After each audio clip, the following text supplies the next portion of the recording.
नमस्कार। आप सभी से एक प्रश्न है कि क्या भगवान शिव नशा करते थे? क्या वो भांग, धतूरा या फिर गांजे का सेवन करते थे?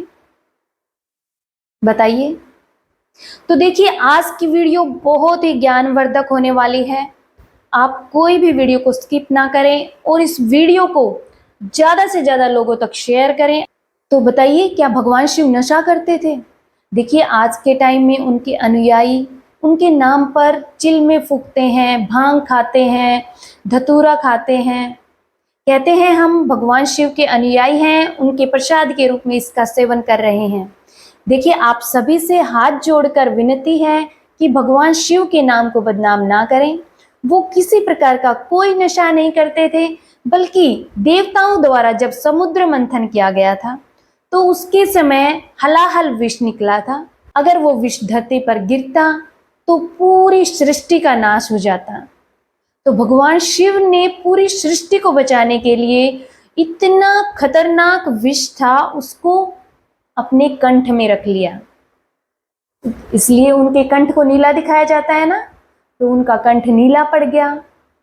धीरे धीरे उस विष का प्रभाव उनके मस्तिष्क तक पहुंच गया और भगवान शिव अचेतन हो गए, मीन्स अनकॉन्शियस हो गए, मूर्छित हो गए वो। तो देवताओं को चिंता सताने लगी। उसी समय आदिशक्ति प्रकट हुई, जिन्होंने कुछ वनस्पतियों को उनके सिर पर रखा और लगातार पानी की धारा उनके सिर पर बनाई। इसीलिए जब हम पूजा करने जाते हैं तो भांग, धतूरा और बेलपत्र, जो कि एक वनस्पतीय पौधे हैं, उनको भगवान शिव को अर्पित करते हैं और जल चढ़ाते हैं। तो देखिए, जब भगवान शिव उस विष को पी रहे थे तो कुछ बूंदें कुछ वनस्पति पर और कुछ बूंदें कुछ जीव जंतुओं पर गिर गई। तो जिस भी वनस्पति या जीव जंतु पर वो बूंदें गिरी वो जहरीली हो गई, जैसे कि सांप, बिच्छू। तो आपने देखा होगा ना, भगवान शिव के गले में हमें सांप दिखाई देते हैं, बिच्छू और भी बहुत सारे इंसेक्ट्स उस पर घूमते हुए दिखाई देते हैं। तो विषाक्त चीजें हैं, जो जहरीली चीजें हैं, वो भगवान शिव ने सृष्टि को बचाने के लिए अपने ऊपर ले ली। इसीलिए जब भी हम भगवान शिव की पूजा करते हैं तो उन पर भांग, धतूरे और बेल पत्र को अर्पित करते हैं।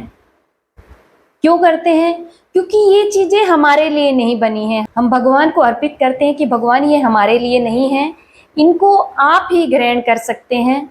तो ये विषाक्त चीजें हमारे सेवन के लिए नहीं बनी हैं। अगर थोड़ी मात्रा में इनका सेवन किया जाए तो ये एक औषधि के रूप में इसका प्रयोग किया जा सकता है।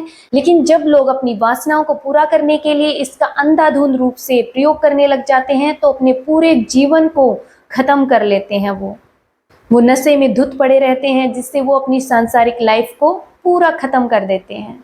अब आप बोलेंगे कि भगवान शिव पर तो हम दूध भी चढ़ाते हैं, क्या हम दूध भी ना पिएं? जी हाँ, भगवान शिव पर हम दूध सिर्फ श्रावण मास में चढ़ाते हैं, मीन्स सावन के महीने में। भगवान व्यास ने मत्स्य पुराण में लिखा है कि श्रावण मास में किसी को भी दूध का सेवन नहीं करना है। इसका रीजन क्या है कि श्रावण मास में बहुत तरह की वनस्पति उग जाती है, क्योंकि बारिश का मौसम होता है और हमारे पशु उस वनस्पति का सेवन करते हैं, जिससे दूध विषाक्त हो जाता है और उस दूध में वात तत्व बढ़ जाता है। और अगर हम ऐसे दूध का सेवन करेंगे तो क्या होगा? हमारे शरीर में भी वात बढ़ जाएगा। अगर वात बढ़ जाता है तो हड्डियों का दर्द शुरू हो जाएगा, घुटनों में दर्द शुरू हो जाएगा, बैक पेन शुरू हो जाएगा, या फिर आंतों से रिलेटेड प्रॉब्लम शुरू हो जाएंगी, हमारी नसें कमजोर हो जाएंगी। तो इसलिए भगवान व्यास ने देखो कितने सालों साल पहले मत्स्य पुराण में लिखा कि श्रावण मास में दूध का सेवन नहीं करना है। इसलिए श्रावण मास में हम दूध को भगवान शिव को अर्पित करके आते हैं, क्योंकि विष पीने की शक्ति तो सिर्फ भगवान शिव में है। तो अनुयायी उनके नाम पे भांग, गांजा और धतूरे का इस्तेमाल करते हैं। अब वो ऐसा तो बोलेंगे नहीं कि हम भगवान शिव के अनुयायी हैं, लाओ हमें विष दे दो, हम विष पी लेंगे। नहीं बोलेंगे ना।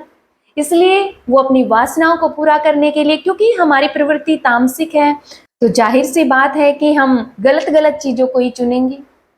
इसलिए आप सभी से रिक्वेस्ट है कि आप अपनी वासनाओं को पूरा करने के लिए भगवान शिव को बदनाम ना करें। अगर आपको नशा करना है आप नशा करें, लेकिन इसके साथ साथ आप एक बात और भी जान लें कि देखिए, आदमी नशा क्यों करता है? स्ट्रेस से दूर रहने के लिए, चिंताओं से मुक्त रहने के लिए, ताकि वो थोड़ी देर सब कुछ भुला सके, इसीलिए नशा करता है ना। लेकिन हम उन चीजों को कितनी देर भूल सकते हैं नशा करके? 5 घंटे, 10 घंटे, है ना। और एक टाइम ऐसा आता है कि व्यक्ति नशा कर करके अपनी पूरी लाइफ खराब कर लेता है। इसलिए आप सभी से रिक्वेस्ट है, अगर आप चिंताओं से मुक्त होना चाहते हैं, आप स्ट्रेस से दूर रहना चाहते हैं, तो आप ध्यान को अपनाएं। आप ध्यान करें, भगवान शिव का ध्यान करें, या जो भी आपका आराध्य देव है, जिसमें भी आपकी आस्था है, उसका ध्यान करें। अगर आप ध्यान करते हैं तो आपको किसी तरह की कोई चिंता नहीं सताएगी, आप चिंताओं से मुक्त हो जाएंगे और आप अपने चारों पुरुषार्थ, धर्म, अर्थ, कर्म, मोक्ष सभी का अच्छे से पालन कर पाएंगे। इसलिए आप नशे की जगह ध्यान को अपनाएं। नशा कुछ देर आपको चिंताओं से मुक्त रख सकता है और ध्यान आपको पूरी उम्र चिंताओं से मुक्त रखेगा और आपको मोक्ष की प्राप्ति कराएगा। और अंत में आप सभी से रिक्वेस्ट करूंगी कि आप सभी हमारे धर्म ग्रंथों को जरूर पढ़ें, क्योंकि वो सिर्फ अध्यात्म की चौपड़ी नहीं है, बल्कि अपने आप में एक संपूर्ण विज्ञान है। उनमें जीवन जीने की कला को दर्शाया गया है कि हमें कब सोना है, कब जागना है, क्या खाना है, किस महीने में क्या नहीं खाना है, और किस मौसम में किस तरह के कपड़े पहनने हैं। इस तरह के बहुत सारी चीजें उन ग्रंथों में बताई गई हैं, जो आज के समय से भी मेल खाती हैं। अगर आप उन ग्रंथों को पढ़ते हैं और उनको अपने जीवन में उतार लेते हैं, तो आपका जीवन एकदम सरल और सौम्य हो जाएगा और आप सुखमय जीवन व्यतीत कर पाएंगे। अंत में आप सभी से यही रिक्वेस्ट करूंगी, अगर आपको वीडियो ज्ञानवर्धक लगी हो तो आप इस वीडियो को ज़्यादा से ज़्यादा शेयर करें, ताकि ज़्यादा से ज़्यादा लोगों की यह भ्रांति दूर हो सके कि भगवान शिव नशा करते थे या नहीं करते थे।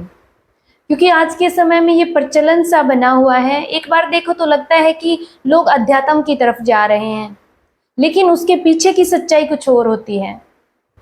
तो आज के लिए इतना ही। Thank you.